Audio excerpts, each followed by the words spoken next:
여러분 안녕하십니까. 경제현장 오늘 고광철입니다. 오늘의 주요 뉴스 전해드리겠습니다. 정부가 10조 원 규모의 추가 경정 예산 추진을 공식화했습니다. 최상목 부총리는 산불 피해와 통상 리스크, 내수 부진 등 대내 악재에 대응하기 위해 필수 추경 편성을 추진하겠다고 밝혔습니다. 여야가 마은혁 헌법재판관 후보자 임명을 놓고 갈등을 벌이고 있어 추경의 의견 접근을 이룰지는 미지수입니다. 지난 2월 국내 산업 생산과 소비, 투자 모두 플러스를 기록했습니다.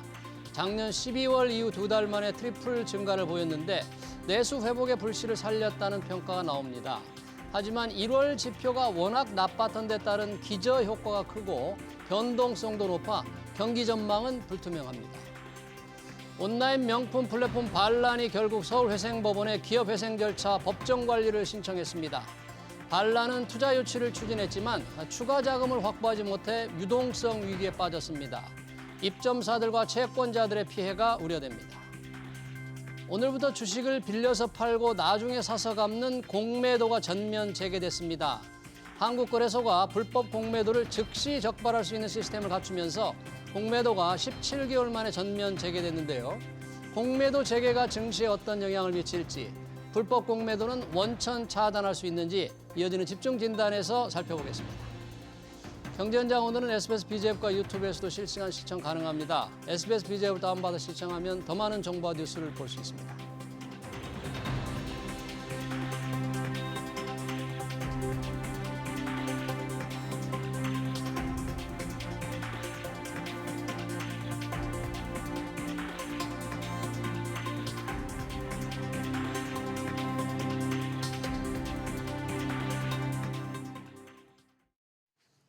네, 공매도가 전면 재개된 첫날 공매도 주요 대상이 될 것으로 관측됐던 2차 전지들이 급락했습니다. 공매도 재개로 유입될 것으로 기대했던 외국인들은 예상과 달리 대규모 순매도로 대응했는데요. 공매도가 17개월 만에 전면 재개된 증시에서 투자자들은 어떤 전략으로 나가야 할지 전문가들과 토론해 보겠습니다. 박병호 부산 화신사이버대학교 특임교수, 한지영 키움증권 투자전략팀 연구원 나오셨습니다. 어서 오십시오. 네, 안녕하십니까. 네, 자, 이 공매도가 17개월 만에 전면 재개됐는데 네, 지난주 금요일에도 주가가 떨어졌고요. 오늘 또 큰 폭으로 하락했습니다. 한지영 연구원님, 이 공매도 상당히 걱정을 했었는데 네. 오늘 하락세 공매도 조금 이유를 댈 수 있을까요?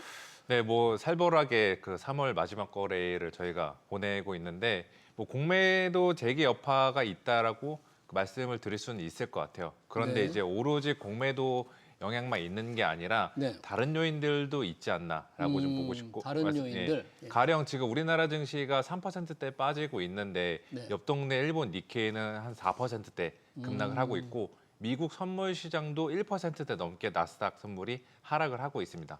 국내 고유 요인뿐만이 아니라 무언가 외부 요인들이 개입이 되고 있다라는 거고 그 요인은 아마도 다들 잘 아시겠지만 지난주 금요일에 미국의 뭐 스태그플레이션 불안이라던가 예. 트럼프의 예측 불가능한 행보, 상호 관세 불확실성 이러한 것들이 지금 복합적으로 작용을 하면서 네. 지금 우리나라 증시 오늘 좀 힘겨운 하루를 보내고 있게 만들고 있다라고 네. 보시면 될 것 같습니다. 네, 주가 하락에 여러 가지 요인이 있습니다만 개미 투자자들은 그래도 이 공매도를 자꾸 지금 지목하는 것 같아요. 이게 지금 시작되기 전부터 전면 재개되기 전부터 계속 불안했는데 그거 봐라 하니까 이렇게 떨어지지 않느냐 이렇게 좀 핑계를 대는 것 같은데 지금 우리 한지영 연구원님 그 효과가 뭐 여러 가지 요인이 있을 뿐이다. 뭐 그렇게 정말 봐야 됩니까? 영향이 별로 없을까요? 사실 그렇죠. 시장이라는 거는 펀더멘털한 요인이 결정적인 영향을 끼치고 이 공매도 제도라는 이런 시장의 제도는 네. 이론적으로 보면은 뉴트럴하게 그러니까 중립적으로 영향을 미쳐야 됩니다. 중립적으로? 왜냐하면 공매도 제도 때문에 얻는 보너스 요인도 있고 플러스. 마이너스도 있기 때문에요. 그래서 뉴트럴하게 봐야 되는데 이제 워낙 약세장에서는 조그마한 어떤 티끌도 사실은 크게 악재로 영향을 끼칩니다. 그래서 지금 워낙 시장이 안 좋다 보니까 공매도가 이제 재개된다는 거에 대해서 어떤 특정 종목 섹터들은 지금 크게 피해를 보고 있는 그런 상황인 걸로 이해됩니다. 네.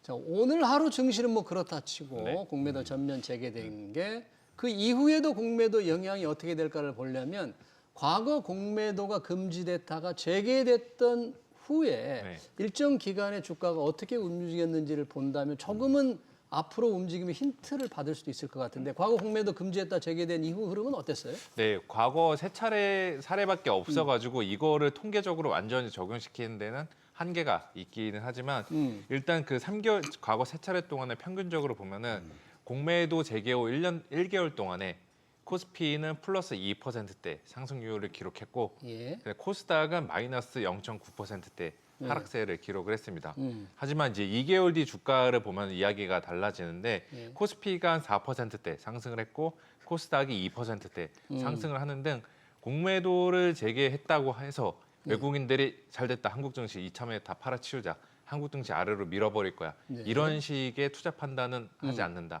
결국에 그들이 그 우리나라 증시의 방향성을 볼 때 의사결정 지표로 활용하는 거는 단순히 제도적인 측면, 이 공매도라는 제도적인 측면이 아니라 네. 아까 교수님께서도 말씀 주셨던 것처럼 펀더멘털, 뭐 이익이나 수출 혹은 매크로 환경 여기에 달려 있다. 이렇게 좀 말씀을 드리겠습니다. 네, 그러니까 조금 길게 2개월이나 3개월 후 보면 주가가 조금 오른 측면이 있다. 그렇죠.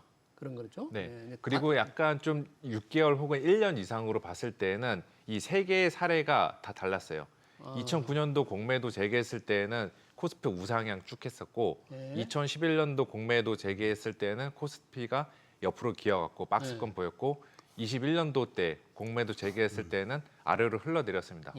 세 개가 서로 다른 방향성을 보였었는데 그것도 역시나 이 코스피 이익을 그대로 대입해 보면은 답이 나옵니다. 예. 이렇게 좀 보시면 될 것 같아요. 그러니까 공매도만으로 금지됐다 해제된 이후의 주가 흐름을 봐도 어떤 뚜렷한 또 연관성을 좀 찾기가 어렵다 일반적으로 이제 그렇게 지금 분석이 되는 거잖아요. 그렇게 해석을 해야 되고 네. 또 실제로 그렇습니다. 실제로도. 예, 상관관계를 찾기가 어렵다고 봐야 되고요. 예. 그 이제 아까 3개월 정도 됐을 때는 올라갔다고 하는데 예. 이것도 어떻게 해석할 수 있냐면 이 공매도를 다시 풀어줄 때 예. 이 시장이 좀 안정됐기 때문에 풀지 계속 하라고 했을 때 풀지는 않을 거란 말입니다. 네, 네. 정부에서도. 네. 그래서 이제 이런 걸 본다 그러면 이게 공매도 과거 사례를 가지고 앞으로도 올라간다라고 이렇게 확신을 가지기는 힘듭니다.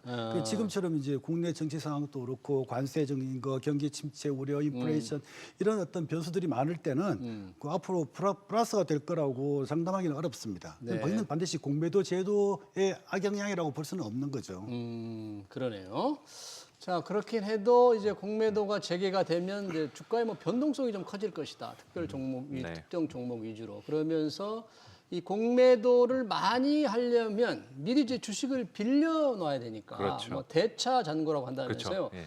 그런 종목 대차 잔고가 많은 게 이제 공매도 가능성이 있는 것으로 우리가 볼 수 있는데 네. 혹시 어떤 종목들이 대차 잔고가 많은 거예요? 지금? 일단 뭐 대차 잔고가 그 오로지 공매도를 위한 목적이 아니라 이제 요즘에는 많이들 거래하시는 ETF를 설정할 때 대차 잔고를 통해서 빌려와서 ETF 물량을 설정하는 게 있거든요. ETF 설정. 네, 그것도 있는데 그냥 통상적으로 그냥 공매도 좀으로 연관지어서 보시면 될 것 같아요. 네. 그래서 지금 그 3월 말 기준으로 지난 주까지 기준으로 대차 잔고가 많이 급증한 업종이 그러니까 지금 여러분들 머릿속에 딱 떠오르는 그 업종이지 않을까라는 생각하고 있습니다. 2차 전지 말씀하시죠? 주가가 지금 많이 빠지고 있는 업종. 지금 2차 전지, 바이오, HBM 이 세 개에 관련된 업종 그 속한 종목군들이 대차 잔고가 연초 대비 많이 급증한 업종 주식들이거든요. 예. 이것들이 이제 지금 오늘 공매도 재개 첫날에 야 그럼 그렇지 이거 위험하다. 약간 이런 식의 심리적인 불안감들을 자극을 하면서 네. 주가 하락을 만들어내고 있다. 이렇게 보시면 될 것 같습니다. 지금 시가총액 대비 대차 거래 비중이 높은 게 아까 2차 전지들이었는데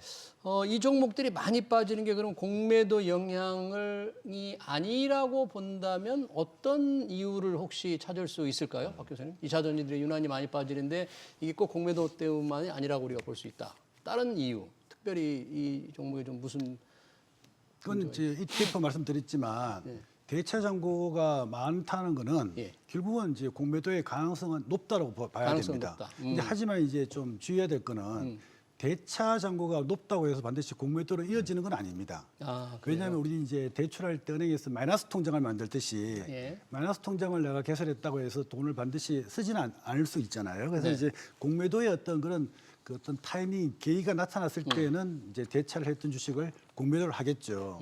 또 하나 또 이 대차 잔고가 정말 중요한 지표인 거는 분명합니다만 이걸 해석하는 데 있어서 좀 우리 그 개인 투자가들은 좀 어려울 수가 있지만 좀 주의해야 될 게 있습니다. 어떤 겁니까?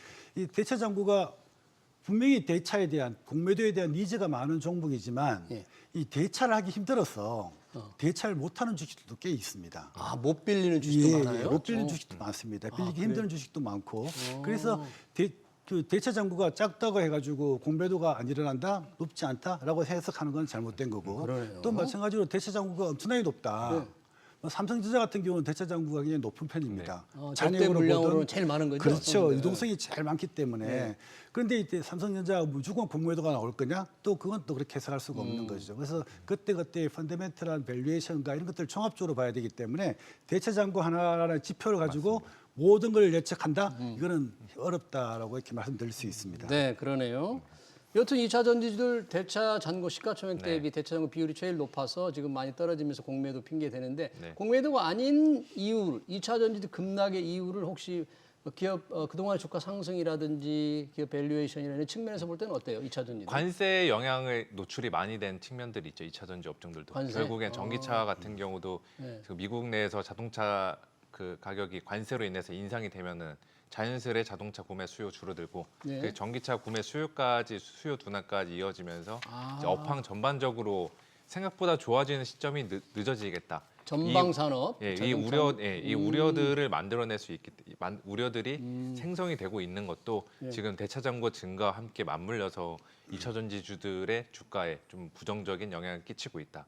이렇게 파악을 하고 있습니다. 네, 보통 우리가 공매도를 전면 금지하면 외국인 투자자들은 야, 한국 증시를 좀 꺼리게 만드는 요인이다 이렇게 네. 이제 분석이 되어 왔는데 혹시 외국인 투자자들은 이 공매도를 금지하는 이런 나라의 증시가 조금 여러 가지로 접근하기 어렵다 이렇게 실제 판단하는 겁니까? 실제 사실은 그런 영향이 충분히 있습니다.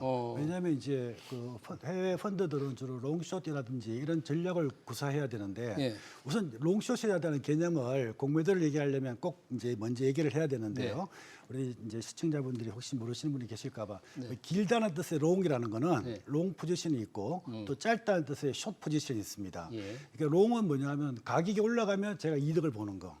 숏 포지션은 가격이 내려가면 제가 이득을 보는 겁니다. 그래서 공매도는 이 숏 포지션의 한 가지입니다. 그래서 우리나라의 공매도가 이제 금지됐을 때 사실은 이제 외국인 투자자 중에서 한국이 정말 좋으면 뭐 선물 매도를 통해서라도 숏 포지션을 취할 수 있습니다. 그래서 공매도가 없기 때문에 한국을 반드시 다 떠났다라고 말하는 건 잘못된 거지만 예. 반대로 이제 우리가 이제 공매도가 재개되면 예. 뭐 롱숏 펀드라든지 외국인 투자자들이 일부 들어올 걸로 기대는 할 수 있습니다. 기대를? 예, 수치상으로 하나 보면 예. 우리 공매도가 이제 과거에 있을 때는 외국인 투자자가 우리 대한민국 전체 시가총액에서 차지하는 비중이 한 36% 7% 됐거든요. 예. 근데 지금은 32% 수준으로 떨어졌더라고요. 많이.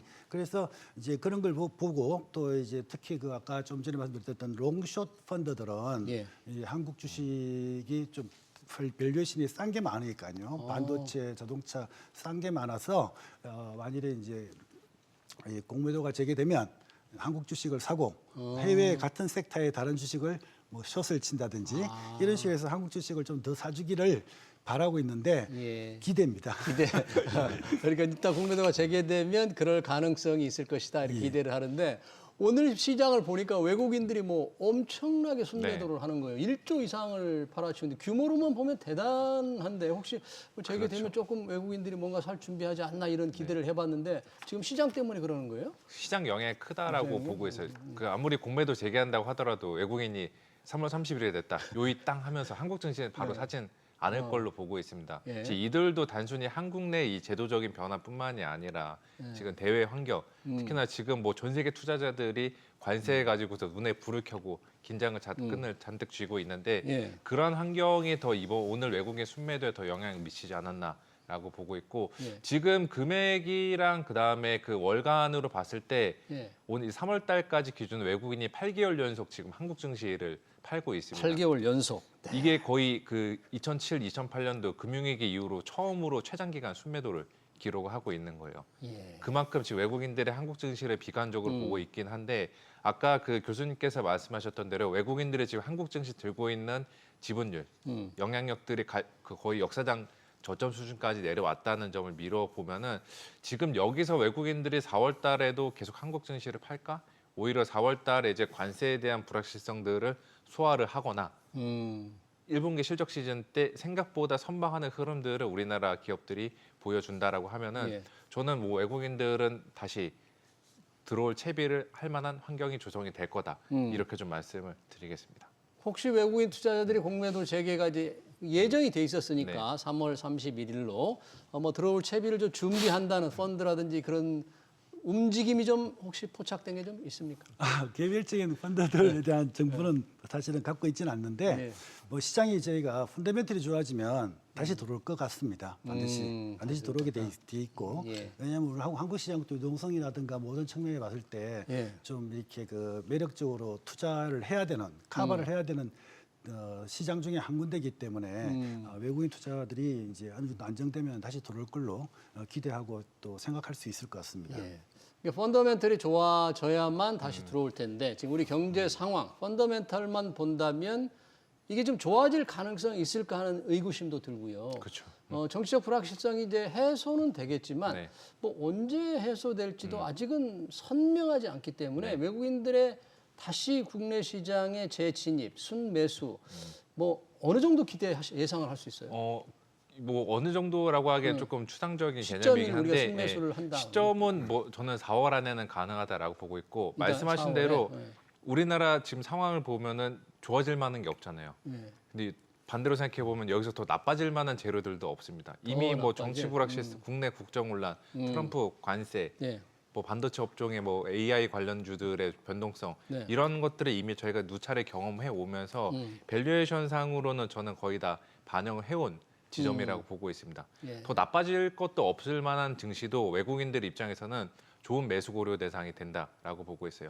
최근에 뭐 인도네시아랑 그 인도 이런 증시들 외국인들 사이에서 이거 한번 매수해 보자라는 그 콜들 보고서들이 나오고 있는데 그것 네. 인도랑 인도네시아 인도와 인도네시아. 예, 두 개 증시들 보면 주가가 엄청 많이 연초유로 인도에서도 많이 빠졌죠. 여기 그렇죠. 한때. 예, 주가가 상당히 다 많이 빠져 있는 빠져있는. 국가인데 요즘에 다시 이쪽 보자라는 것도 여기 그 동안에 팔 만큼 팔았고 조정 받을 만큼 받았다. 바닥에서 한번 바텀 피싱을 해보자. 네. 저가 매수를 고려해보자. 이런 식의 움직임들이 요즘 포착이 되고 있습니다. 예. 한국도 비슷한 맥락에서 보시면 되지 않을까라고 좀 생각을 하고 있습니다. 네, 저가 매수 이제 기회라고 생각할 수 있을지 외국인 트레이드 그래서 순매수로 돌아설지를 조금 지켜봐야 되겠네요. 더 나빠질 수 없다는데 뭐 더 나빠질 수는 없지만 더 좋아지지 않는다면 과연 들어올까 하는 그런 걱정을 조금 해봅니다.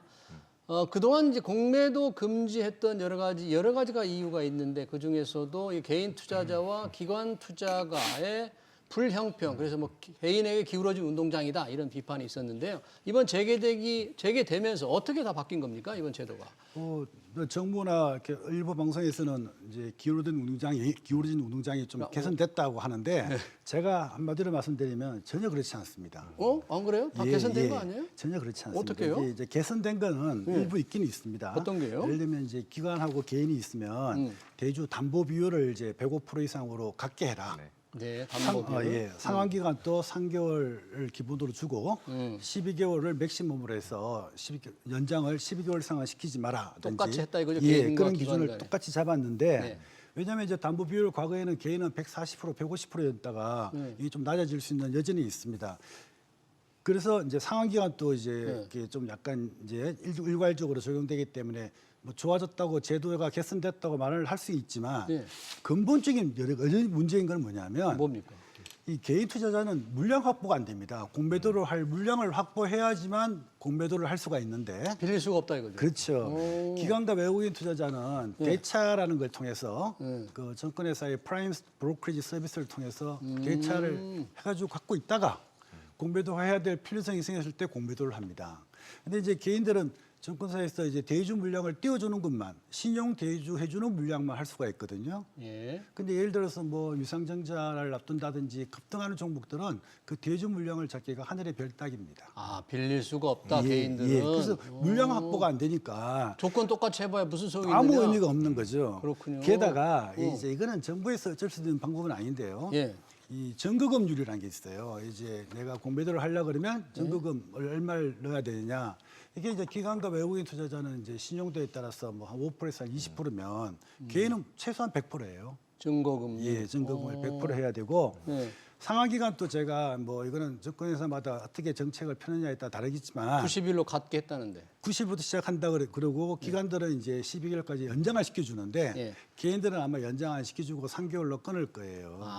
그래서 이제 정부에서는 뭐 이제 제도 개선을 많이 했다고 그러지만 이 기울어진 운동장이라는 이 측면은 개선된 게 거의 없습니다. 없고 또 펴지지가 전혀 않았네요. 예, 그렇죠. 이게 어쩔 수 없이 개미 투자자들은 이 공매도에 대해서는 기울어진 운동장이라는 것을 감수하고 숙명으로 이제 생각하고. 예, 할 수밖에 없는 그런 것 같아요. 그러네요.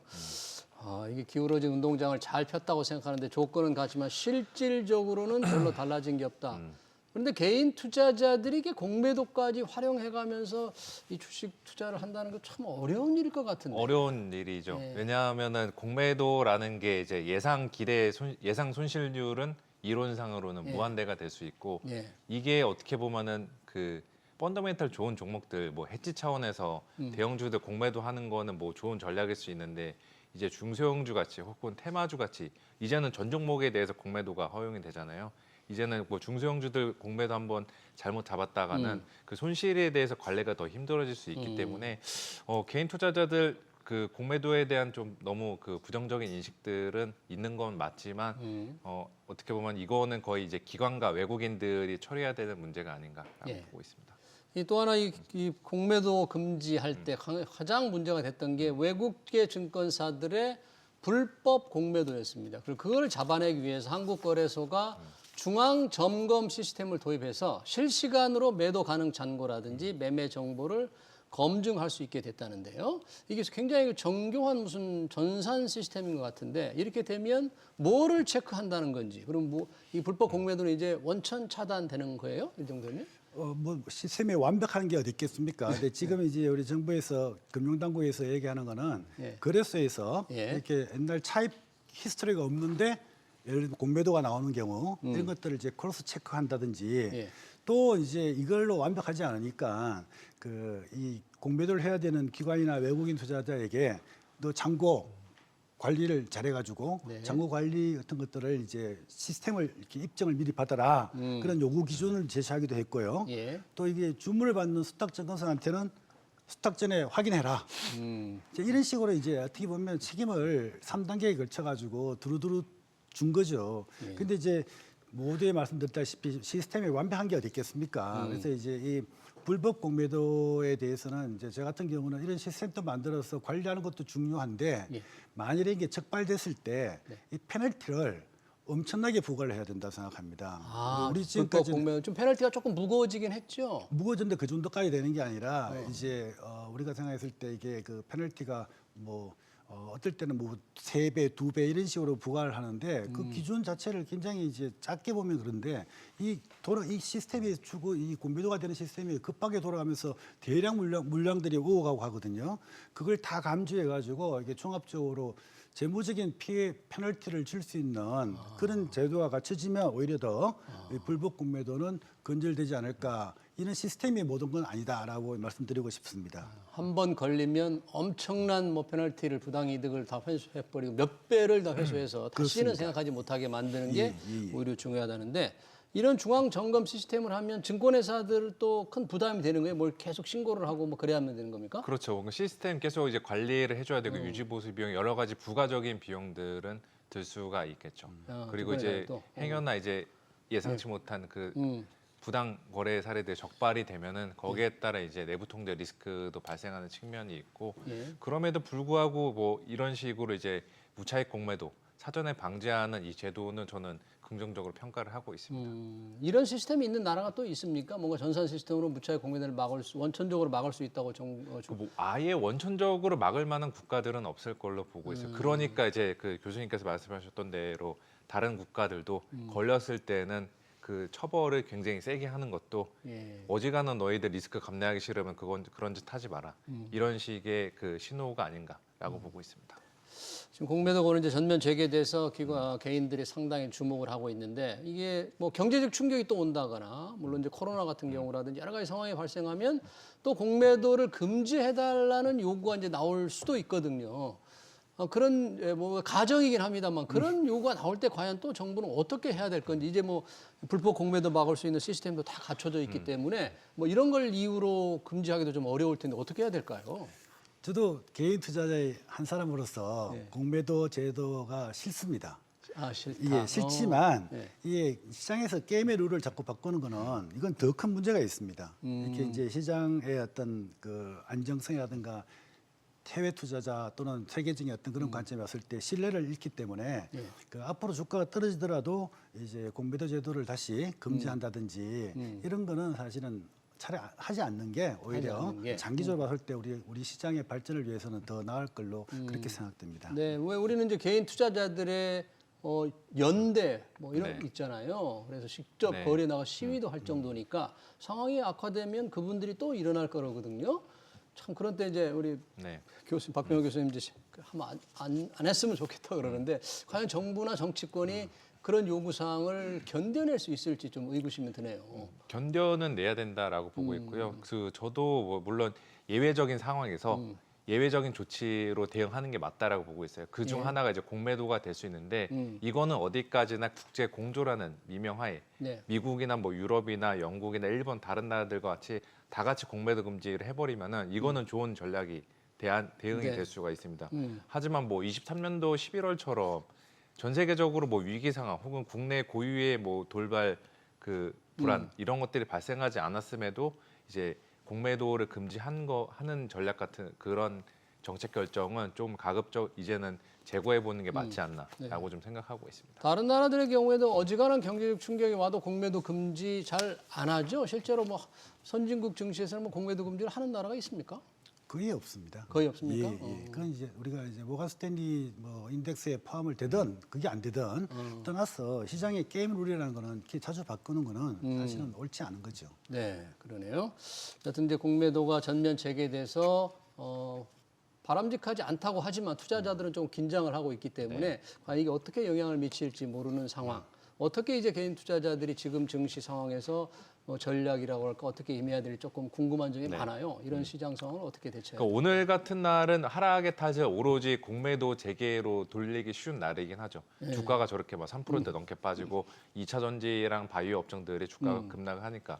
근데 좀 더 그 시간을 일주일, 한 달 혹은 그 이상을 놓고 봤을 때 공매도 재개로 인해서 우리가 겪는 주식시장의 변동성들 이건 오래 가진 않을 거다. 오래 가지 않는다. 이른바 저는 그 수급적인 노이즈라고 판단을 하고 있고 예. 특정 종목이나 지수나 혹은 그 업종의 주가들 모두 중기적으로 이들의 주가 방향성을 좌우하는 거는 이 제도 이런 게 아니라 결국에는 이제 대외 환경, 매크로 환경이나 아니면 실적 혹은 수출 이런 우리나라 근본적인 펀더멘털에 달려 있다. 예. 이걸 좀 염두에 두고 가시면 되지 않을까라고 보고 있고 예. 그러면 이 질문으로 이어질 수 있죠. 네. 그럼 다음 달에 코스피 어떻게 될 건데? 어떻게 될까? 네. 저는 이제는 코스피가 바닥을 다지면서 다시 이제 저점을 높여가는 구간에 돌입할 것으로 생각을 하고 있습니다. 저점을 높여가는 예, 그 구간이다. 근거 중 하나는 지금 우리나라 기업들 이익이 지금 작년 8월부터 올해 3월 초까지 계속 줄곧 하향이 됐는데 예. 그 3월 중순 이후부터 이제 하향 조정세가 거의 마무리가 되어 가고 있습니다. 그 이번에 4월 달부터 시작이 되는 1분기 실적 시즌 생각보다 선방을 할 것 같아요. 환율 효과도 많이 발동을 할 것 예를 같습니다. 들면 삼성전자도 1분기 지금 영업이익이 굉장히 안 좋을 거라 이런 그쵸. 전망이 있잖아요. 이제는 1분기가 사실상의 기업들 실적의 바닥을 통과하는 지점이다. 이 인식들을 강화시켜주지 않을까라고 보고 있고 지금 수출업체들 입장에서는 1,450원, 60원대 넘나들고 있는 고환율 이것도 일종의 물 만난 고기 마냥 환율 효과를 획득하고 있는 이 구간이거든요. 예. 그래서 이번 전반적인 우리나라 1분기 실적 별로 안 좋을 거다라는 기대감들이 무게중심을 예상이 쏠려 있지만 우려보다는 나은 흐름을 보일 거다. 이게 이제 이익에 대한 전반적인 방향성을 위로 가게 만들 수 있게 된 초석을 깔아줄 거다. 그거를 주가에 대입을 해보면은 4월 달은 뭐 여러모로 변동성들이 있어서 박스권에 있겠지만 그 이후의 주가 흐름은 위로 올라가는 흐름을 한번 그려봐도 좋지 않을까라고 뭐 보고 있습니다. 그러면 그런 흐름으로 이어진다면 뭐라 그럴까요? 조금 괜찮은 뭐 저가 매수가 가능한 업종이라든지 좀 전망이 그래도 나아 보이는 건 어떤 분야일까요? 저는 여전히 방산주가 제일 유망하다라고 보고 있습니다. 방산주가 굉장히 많이 올랐는데. 네, 많이 올랐는데 최근 3월 달부터 좀 조정을 받으면서 예. 단기적으로 밸류에이션 부담 조금 덜어냈고 여기 같은 경우는 이번 1분기 실적 오히려 상향이 되는 기대가 되는 업종 중 하나이자 네. 연중 내내로 봤을 때에는 계속해서 수주 모멘텀들이 유럽에서건 중동에서건 나올 것 같아요. 예. 그러면은 뭐 이들 뭐 실적 괜찮고 펀더멘탈 좋고 그러면은 지금 시점에서는 다시 한번 들어가 볼 만한 그런 주식이 아닌가라고 네. 보고 있습니다. 방산주 말고는 또 혹시 뭐 반도체는 어떻습니까? 반도체는 모아가기는 좋은데 이거를 저희가 3월달 초반에 보면은 이제 반도체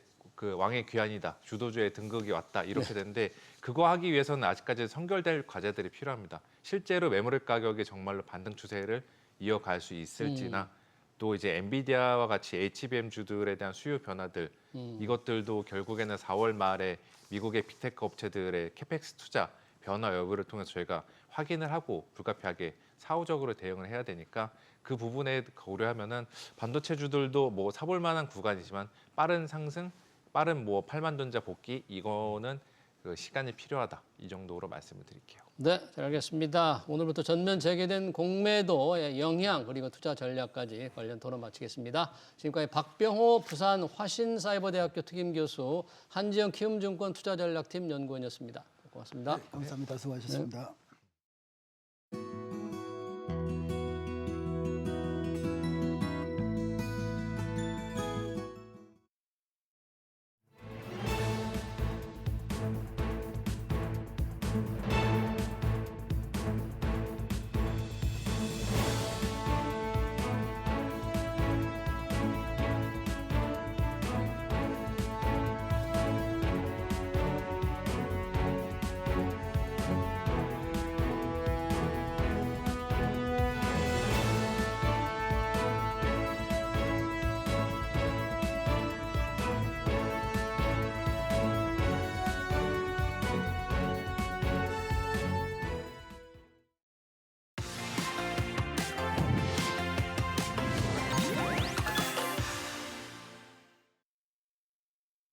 네, 최근 각종 구설에 시끄럽습니다. 백종원 대표가 이끄는 외식 프랜차이즈 더본코리아 얘기인데요. 주가는 작년 11월 상장한 후 최고가 대비 반토막 수준까지 떨어졌죠. 오너 리스크 때문이라는 주주들의 불만에 백종원 대표는 주총에서 고개를 숙여야 했습니다. 백종원 대표가 국내 프랜차이즈 기업 상장의 저주를 깰 수 있을지 유성만 리딩투자증권 기업분석연구위원 모시고 얘기 들어보겠습니다. 어서 오세요. 예, 안녕하십니까. 예. 자, 이 더본코리아 백종원 대표 방송에서 워낙에 자주 봅니다만 주주들한테는 정말 원성이 자자하네요. 주총에서 고개를 푹 숙였는데 뭐 주가가 워낙에 떨어졌기 때문에 지금 공모가보다도 훨씬 거의 15% 가까이 떨어져 있습니다. 왜 이렇게 초라하게 떨어진 겁니까? 예, 그래서 아까 말씀해 주신 대로 이게 그 상장의 저주냐 아니면 이제 백종원 대표의 오너 리스크냐 이제 근데 결론 제가 보기에는 일단 결론부터 말씀드리면 두 개 다 섞여 있는 것 같습니다. 상장의 저주. 예, 일단 첫 번째 상장의 저주는 예. 일단 상장하고 나면 일종의 그 오보행 물량이 있어요. 뭐 이제 상장하고 나면 지금 상장의 저주라는 게 우리 국내 프랜차이즈 업계의 상장의 저주 말씀하시는 거죠? 예, 뭐 그거 플러스 전반적인 상장한 주식들이 보통 한 상장하고 나서 6개월 정도까지는 일종의 락업 물량이나 그래서 상장하고 3개월 뒤에 뭐 팔 수 있는 주식, 6개월 뒤에 팔 수 있는 그런 조건이 있는데 네. 그래서 보통 한 상장하고 나면 한 6개월 그거 좀 지날 때까지는 일반적으로 주가가 좀 조정을 받는 경향이 있는데 최근에 좀 전반적인 장세가 좀 부진하면서 그런 것도 같이 섞인 것 같고요. 예. 근데 두 번째는 말씀하신 대로 최근 뭐 언론 보시면 아시겠지만 그 백종원 대표에서 관련된 좀 안 좋은 소식들이 많이 언론에 이렇게 예. 많이 나오다 보니까 예. 특히나 여기 이제 더본코리아 같은 경우는 애당초 창립이나 성장 자체가 백종원이라는 그런 그 좀 그 스타 셰프를 가지고 성장한 부분이 상당한 부분이기 때문에 이런 것들이 복합화되면서 상장 초기에 IPO였을 때 주가 대비 엄청나게 지금 조정을 받은 것으로 보입니다. 그러네요. 지금 이제 국내 프랜차이즈 업계 상장의 저주 얘기와 여러 가지 백종원 개인의 문제가 겹쳐져서 주가가 이렇다는데 그러면 먼저 이 백종원 대표가 이끄는 이 더본코리아 여러 가지 구설에 있었던 거 있지 않습니까? 예. 뭐 햄의 돼지고기 함량이 적다든지 뭐 법을 농지법을 위반하든 여러 가지가 있는데 하나하나 좀 어떤 논란들이 있었습니까? 예, 그래서 일단 말씀하신 대로 일단 예를 들면 뭐 백다방 같은 데 보면은 원산지 표기 관련해서 영수증을 뽑으면은 막 이만큼 길게 나오는 그게 있었고 그 햄 관련된 이제 뭐 용량 그리고 최근에 어디가 소스를 뿌렸는데 그 농약 분무기 그런 걸 좀 뿌리면서 그게 처음엔 재밌었다가 알고 보니 뭔가 좀 이제 이슈가 있었고 예 그리고 이제 뭐 그 백종원 대표 같은 경우도 주가가 이런데 작년에 뭐 연봉을 거의 한 뭐 7, 8억 정도 가까이 수령이 있고 배당금으로도 한 15억 이상 이렇게 받아가면서 아 정작 상장해서 그 상장했을 때 청약한 주주들은 많이 좀 주가가 조정받아서 많이 예. 힘든데 예. 오히려 좀 백종원 대표는 고액 연봉과 높은 배당금 그리고 성장 그 맨 처음 IPO 했을 때 약속했던 뭐 성장에 대한 이런 의지나 약속과는 달리 알고 보니까 가장 좀 이런 그 음식 사업에 있어서 가장 치명적인 뭐 원산지 표기 관련된 거나 뭐 함량 뭐 함량 예, 이런 거 함량 같은 경우는 예. 정말 심각한 거잖아요. 예, 그래서 이제 물론 그거에 대한 진위 여부는 좀 봐야겠지만 아무튼 이런 것들이 이제 특히 주가 같은 경우는 이런 불확실성이 가장 안 좋은 거 아니겠습니까? 네. 이런 것들이 특히 한꺼번에 막 이렇게 몰아서 나오면서 최근에 주가가 급락했기 때문에 물론 예. 저도 이제 뭐 어떤 게 진짜고 어떤 게 아니지까지는 저도 뭐 알 수는 없지만 네. 아무튼 이런 게 이제 공식적으로 언론에 나오다 보니까 제가 보기에는 많이 조금 이게 주가에 네. 반영돼서 이런 것 같습니다. 뭐 제가 백종원 대표를 위할 생각은 없습니다만 이런 또 반대 얘기는 있을 수 있을 것 같아요. 다른 기업이라면 별로 유명하지 크지 않은 기업이라면 이 정도 작은 이슈로 묻혔을 텐데 예. 백종원이라는 워낙에 유명 인물이 이끄는 회사여서 이게 그렇게 화제가 된 측면 과장돼서 논란이 된 게 아닌가 이런 반론도 있을 수 있을 것 같아요. 예, 그러니까 뭐 좀 이제 그런 측면에서 보면 아무래도 이제 그 백종원 씨라는 그 최고의 스타 셰프가 있고 또 최근에 이제 모 글로벌 OTT에서 흑백 요리사 네, 하면서부터 이제 백종원 셰프 대표이사는 글로벌 인지도가 있지 않습니까? 그렇죠. 그렇기 때문에 말 그대로 뭐 일종의 한국의 고든 램지 이런 별명도 있지만 그러다 보니까는 반대로 이 그동안 너무 좋은 모습만 보여왔던 백종원 대표이사가 꼭 반대로 이런 생각지도 않던 한국에 아닌 여러 개 논란이 갑자기 휩싸이다 보니까 예. 말씀하신 대로 이게 더더욱이 더 좀 증폭돼가지고. 증폭될 면도 분명히 없진 않습니다. 예. 네. 자, 그러면 주가가 이렇게 뭐 공모가도 못 미치는 15%나 떨어져 있고 최고가 되면 절반으로 떨어졌는데 네. 실제 기업 내용을 한번 들여다보면 매출이나 이익은 굉장히 늘고 있잖아요. 예. 지금 실제 재무 상황, 기업 상황은 어때요? 예, 그래서 한번 숫자를 보시면요. 실적 일단 결론부터 말하면 상당히 좋습니다. 실적은 예, 작년 24년도 네. 그 매출액은 약 600억 원이고 예. 영업이익이 360억 원을 기록했어요. 그래서 특히 한 20년대 초반 대비 매출액은 거의 뭐 엄청 증가했고 영업이익도 눈에 띄서 숫자로만 보면은 아, 역시 이 정도 되니까는 상장을 했고 상장을 예, 했구나. 역시 백종원 대표다 이런 말이 나올 건데 예. 그런데 문제는 좀 이게 가장 이 음식 관련된 사업의 가장 치명적인 그런 뭐 함량 이슈나 원산지 이슈 이런 것들이 터지다 보니까는 그래서 원래는 올해 2025년도 시장에서 보는 예상 매출액이 최소한 한 5천억 이상이 넘어가고 영업이익 또한 400억 이상 되겠고 거기에 IPO 했을 때 좀 약속한 대로 만약에 해외 진출도 되면 중장기적으로 더 큰 실적의 성장이 있을 것으로 다들 기대를 했는데 이 주가라는 게 미래의 성장성을 주가에 반영하지 않습니까? 근데 반대로 이런 게 있다 보니까 이렇게 되면은 좀 손님이 줄고 혹시라도 또 매출이 줄어들어서 영업이익이 줄어들게 되지 않을까 그런 또 악재가 또 선반영되다 보니까 IPO 대비한 주가가 반토막 나지 않았나 이렇게 보고 있습니다. 지금 이제 올해 1분기가 지나 석 달이 지났는데 혹시 올해 실적은 예상했던 매출 5천억, 영업이익 400억을 달성할 수 있을 그런 분위기입니까? 아니면 조금 심상치 않습니까? 그러니까 아직은 1분기까지니까는 아직 되는데 보시죠. 문제는 이제 오늘 3월 마지막 날이었습니까? 뭐 1분기까지는 좋은데 이런 게 만약에 진짜 계속되고 이제 소비자들의 이런 좀 그 호응이나 그 인정을 얻지 못한다면 앞으로 2분기부터는 또 이게 어떻게 될지 모르는 거지 않습니까? 예. 아무래도 주가라는 건 또 악재 또한 선반영하기 때문에 네. 그런 측면에서는 좀 일단 좀 더 지켜는 봐야 됩니다. 예. 지금 실적이 이렇게 좋은데 이 투자자들이 주총에서 그런 얘기를 했다고 그래요. 재무제표를 뜯어보니까 예. 이 노는 돈, 현금만 너무 많이 쌓여있고 단기 유동성 돈이 너무 많다. 예. 그러니까 제대로 돈을 쓰지 않고 있다. 예. 그러니까 주가가 안 오르는 거 아니냐 이런 예. 비판도 했다는데요. 그러니까 뭐 일단 좀 좋게 보면요. 네. 그만큼 사업을 잘하니까 이익이 잘 나니까 말 그대로 곡간이 많은 거고 또 곡간이- 이번에 상장할 때 상장하면 아무래도 단기적으로 캐시가 돈이 그렇죠. 들어왔으니까 이제 그걸 가지고 좀 아마 주주분들이 좀 약간 좀 또 최근에 안 좋은 것 때문에 더 과도하게 반응을 하신 것 같아요. 예. 예, 그런 게 있는데 그래서 이제 기사 보면 이제 백종원 대표가 직접 나서서 이제 그 푸드테크 기업으로 거듭나기 위해서 적극적으로 M&A 같은 걸 통해서 이제 좀 사업을 확장하겠다고 이렇게 또 예, 코멘트도 했습니다. 그래요. 푸드테크, M&A 뭐 이런 예. 얘기를 할 때는 본인의 머릿속에 뭔가 좀 있어야 되는데 좀 예. 그런 계획을 가지고 한 얘기인지 예. 아니면 주주들의 공세를 피하기 위한 모면하기 위한 예. 그런 임시 방편인지 혹시 뭐 좀 예. 그래서 있을까요? 일단 뭐 그냥 임시 방편은 아닌 것 같고요. 작년 11월 달 상당할 때쯤에 네. 저도 이제 여의도 모 호텔에서 어. 백종원 대표가 직접 참석해서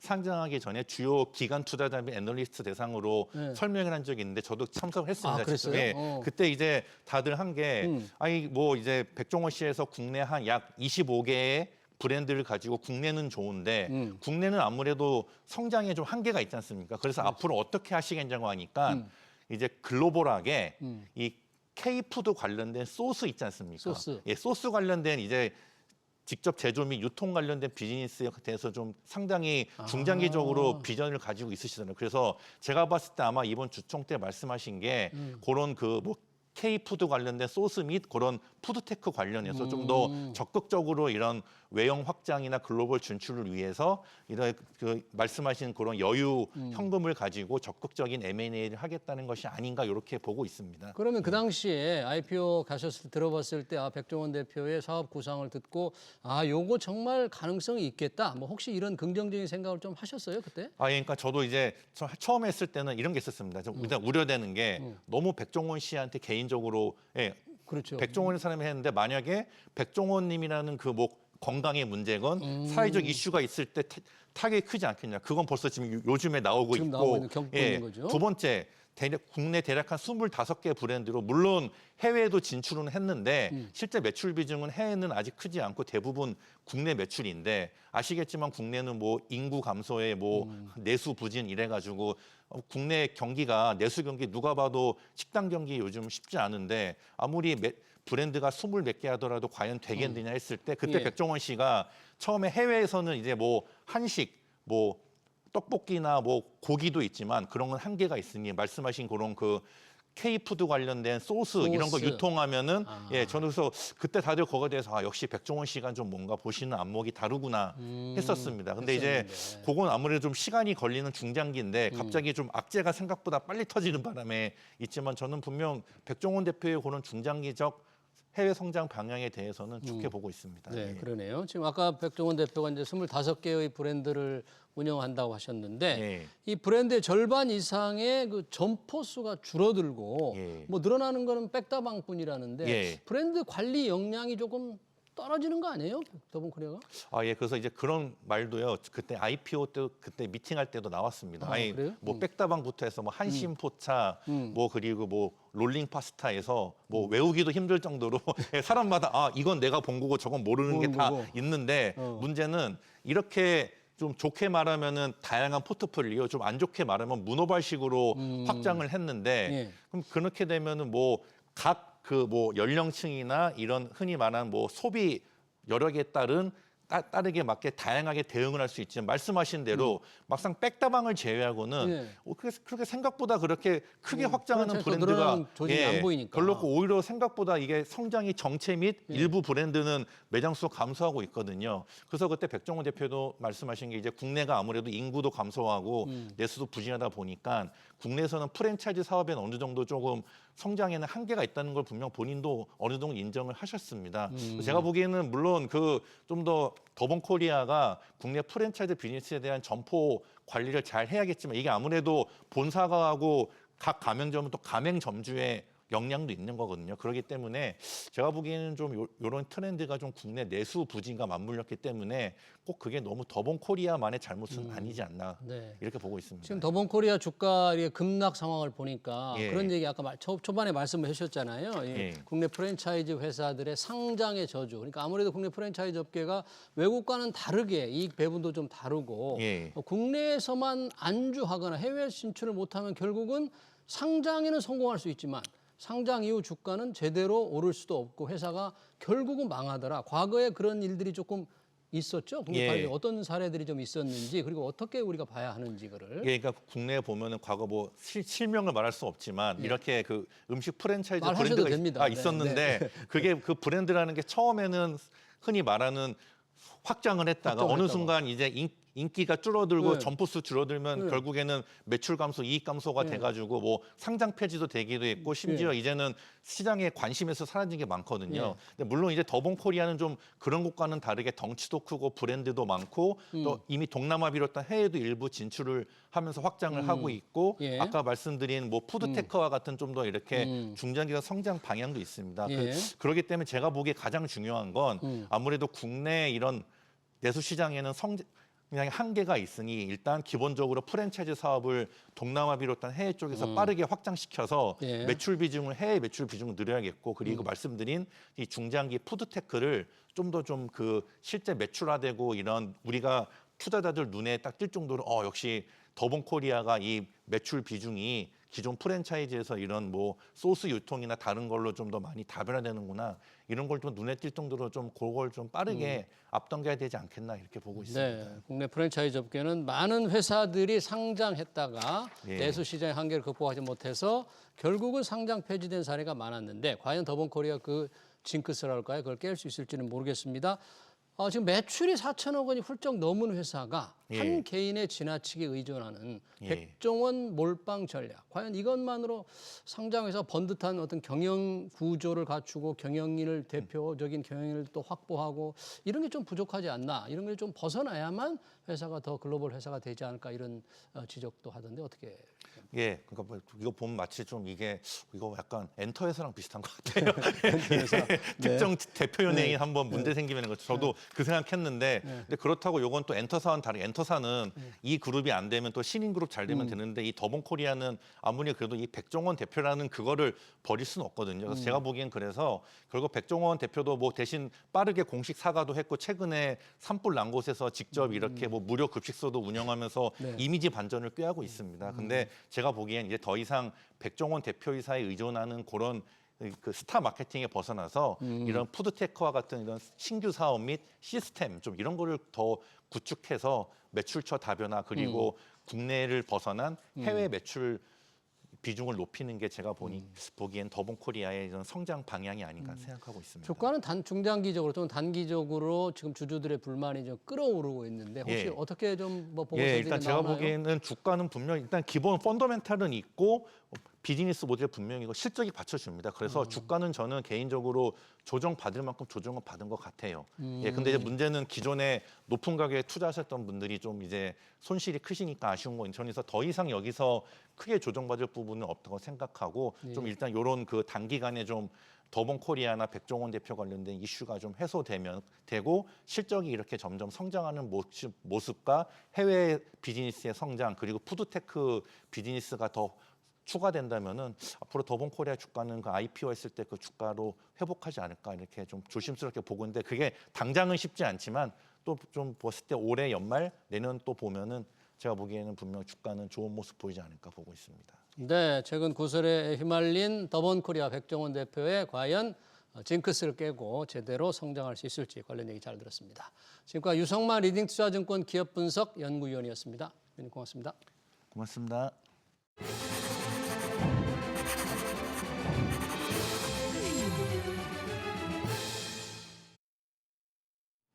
네, 공매도는 주식을 빌려서 판 뒤 나중에 사서 갚는 겁니다. 주가가 떨어질 것으로 예상될 때 활용하는 투자 기법이죠. 금지됐던 공매도가 전면 재개됐습니다. 동학개미들 정말 불안해합니다. 주가도 급락세를 보이면서 불안감을 가중시키고 있죠. 하지만 길게 보면 큰 걱정하지 않아도 됩니다. 공매도 허용해서 주가 떨어지는 거 아닙니다. 공매도 금지했다고 주가가 올랐습니까? 공매도는 주가에 중립적입니다. 경제 충격을 이유로 공매도를 금지한 우리나라가 이상한 나라입니다. SBS 경제 현장 오늘 여기서 마치겠습니다. 시청해주신 여러분 고맙습니다.